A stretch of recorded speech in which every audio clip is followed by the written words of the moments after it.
कि आपके यहां पर आप तो नमाजी परहेजगार हैं, आपके बेटे के जो है अल्लाह अकबर कबीरा मंडे में डीजे और गाने क्यों बज रहे हैं? तो आपका जवाब ये होता है कि हजरत क्या करें, मजबूर हैं।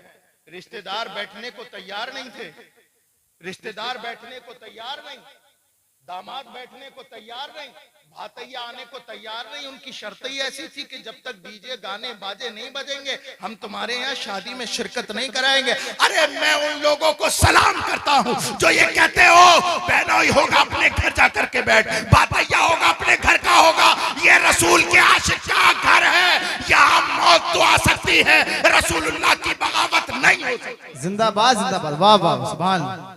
ऐसे मुसलमान कहाँ हैं? ऐसे मुसलमान कहाँ हैं?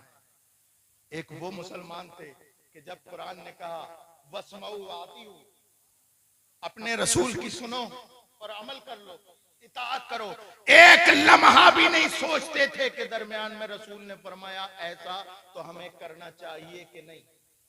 हजरत अबू हुरैरा, नहीं जानते आप लोग हजरत अबू हुरैरा को? यहाँ पर बैठने वाला जो हदीस बयान करता है उसमें अक्सर और बेशतर रिवायात हदीस हजरत अबू हुरैरा, वो जात हजरत अबू हुरैरा सरकार की बारगाह में हाजिर हुए। या रसूल अल्लाह इन्नी अस्माउ मिनका हदीसन फअंसा हो, या रसूल अल्लाह मैं आपसे हदीस सुनता हूं और मैं भूल जाता हूं, हदीस सुनता हूं और भूल जाता हूं, हदीस सुनता हूं और भूल जाता हूं। सरकार ने फरमाया अच्छा, सरकार ने फरमाया चादर बिछा दो। तवज्जो है जलालपुर वालों, क्या फरमाया सरकार ने? चादर बिछा दो। एक मर्तबा भी हजरत अबू हुरैरा ने नहीं सोचा मेरे सवाल का और सरकार के जवाब का जोड़ क्या बनता है। एक लम्हा नहीं सोचा कि मैं कह रहा हूं कि या रसूलल्लाह मुझे भूलने की बीमारी है, सरकार फरमाते हैं कि चादर बिछा दो, मेरे सवाल का आका के जवाब का जोड़ क्या बनता है। अल्लाह अकबर कबीरा, वो जानते थे ये वो हुक्म है, अल्लाह अकबर, जहां से हल्की सी भी ताखीर कर दी ईमान खतरे में आ जाएगा। हजरत अबू हुरैरा ने जैसी सुना आनन फानन अपनी चादर बिछा।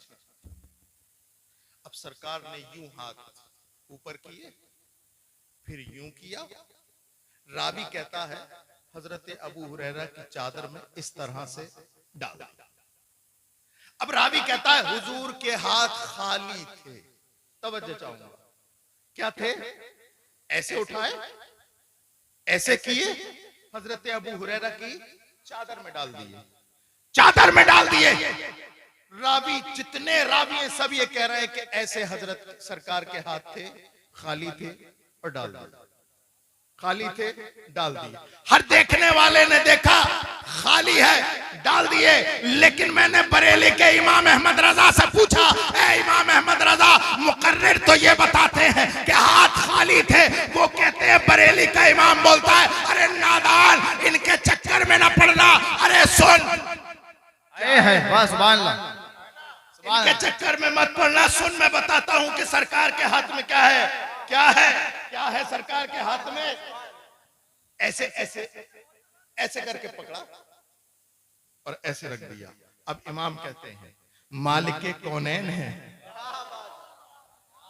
ऐसे करके पकड़ा, ऐसे रख दिया। मालिक कौनैन है, गो पास कुछ रखते नहीं, दो जहां की नेमतें हैं उनके खाली हाथ में। लोगों ये मत देखो कि सरकार के हाथ खाली हैं, अरे अल्लाह के खजाने की कुंजी रसूलुल्लाह के हाथ में। अल्लाह अकबर कबीरा, एक लम्हा भी नहीं सोचा। हम क्या करते हैं कि हमें ये नहीं पता कि नमाजें पढ़नी चाहिए, हमें ये नहीं पता कि रोजा रखना चाहिए, हमें ये नहीं पता कि अच्छे अखलाक से पेश आना चाहिए, हमें ये नहीं पता, अल्लाह अकबर कबीरा, अल्लाह अकबर कबीरा, हमें ये नहीं पता कि किसी को गाली नहीं देना चाहिए, हमें ये नहीं पता कि गीबत नहीं करनी चाहिए। लेकिन उसके बावजूद भी आज मुआशरे का हालात देखें। रसूल पाक सल्लल्लाहु अलैहि वसल्लम ने 14 सदियों पहले इरशाद फरमाया है, लोगों मेरी उम्मत पे एक जमाना आएगा, ला यब्का मिनल इस्लाम इल्ला इस्मुहु वला यब्का मिनल कुरआन इल्ला रस्मुहु। सरकार ने इरशाद फरमाया, लोगों मेरी उम्मत पे एक ऐसा जमाना आएगा कि इस्लाम सिर्फ नाम का रह जाएगा, नाम का। वला यब्का मिनल कुरानी इल्ला रस्मुहु, और कुरान सिर्फ लिखा हुआ रह जाएगा। आज अक्सर और बेशतर मुसलमान इसी ख्याल में है कि हम तो मुसलमान हैं, बाकी तमाम मामलात हमारे यहूद और नसारा। आज हमारे घरों में कुरान तो है, लेकिन पढ़ने की तौफीक किसी को नहीं। वो जब से हमने जुज़दान में सजा करके रखा और ताक में रख दिया, अल्लाहु अकबर कबीरा, अल्लाहु अकबर कबीरा, अल-अयाज़ु बिल्लाह, अल-अयाज़ु बिल्लाह, अल्लाह माफ फरमाए, एक एक इंची गर्द जम गई, कोई पढ़ने वाला नहीं है। बताएं कितने लोग ऐसे हैं जिनके घरों में कुरान पाक की तिलावत होती है?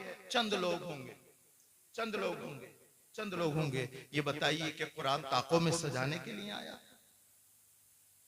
कुरान ताकों में सजाने के लिए नहीं, बल्कि पढ़कर अमल करने के लिए आया था। आज हमारे पढ़ना तो दूर की बात, कुरान पाक सीखने को तैयार है, और उसे इस्लामी किताब बना करके हमने ताक में रख दिया। और हम मुसलमान तो इतने बड़े हैं कि बेटी की शादी हो तो ये पता है 3 दिन पहले वो जाता है कुरान पाक बेटी की ससुराल। बेटी घर की औरतें फिर भी पढ़ लेती हैं, लेकिन मर्दों को मयसर नहीं। इन्हें पढ़ने की आदत किस बात की है? हाँ, अखबार होना चाहिए, हसन रजा साहब, दैनिक जागरण हो, अमर उजाला हो, सुबह हो, एक हाथ में कप हो, टेबल पे अखबार हो, ये चाहिए। अखबार पढ़ने का इतना क्रेज, उसमें सारी बातें झूठ होती हैं। मैं बहुत दफा बोलता हूँ ये जुमला, अखबार में सारी बातें झूठ होती हैं, सिर्फ एक बात सच होती है, दिन और तारीख, बाकी सब झूठ।